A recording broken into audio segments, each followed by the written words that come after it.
Let's start with the Brit. The first XJ6 appeared in 1968, and many motoring journalists said that it was the best car in the world ever. XJ stood for Experimental Jaguar. Although why a production car would be experimental, well, who knows? Thankfully, the 6 makes more sense because it represents the number of cylinders. This Series 3 version arrived in 1979. There were 2 engine choices, a 3.4 or the 4.2 that's fitted to this top-of-the-range Sovereign model. Its 205 horses can propel the Jag to 62 in 9.8 seconds. So I'm going to put my foot down. Oh, little kick down of the auto box there. And a nice, steady progression. Nothing too exciting, but definitely a pleasant move forwards. Graceful. So it's no rocket ship, but thanks to fully independent suspension and disc brakes all round, it can be driven with enthusiasm. And then there is the grip, which is pretty impressive, I have to say. It kind of squats down and does grip well. But it's the magic carpet ride quality that remains its biggest asset.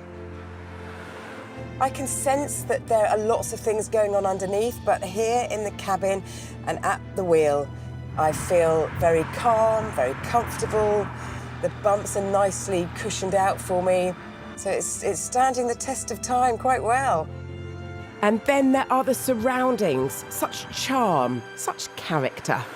Just look at this. The Connolly leather, the walnut dash, the deep pearl carpets. It's like the Savoy on wheels. Back in 1987, this car cost precisely £20,795. Today's classifieds are full of similar vintage XJ6s that can be had for £2,000 or £3,000. However, a decent, well-maintained model will cost closer to £12,000. But make sure it is decent because you could spend many times the purchase price fixing it. Here are some things to check. The engines are robust, but good oil pressure is essential for a long life. It should read 40 psi on startup and at least 20 psi when warm. If not, a reconditioned engine could set you back £6,000. And to further complicate things, these gauges can be inaccurate, so get a mechanic to check them. Make sure the aircon is working. If not, another £6,000 chill could be heading down your back. And although build quality improved markedly in later years, XJ6s were still prone to rot. So check the usual places like the sills and front and rear screen surrounds.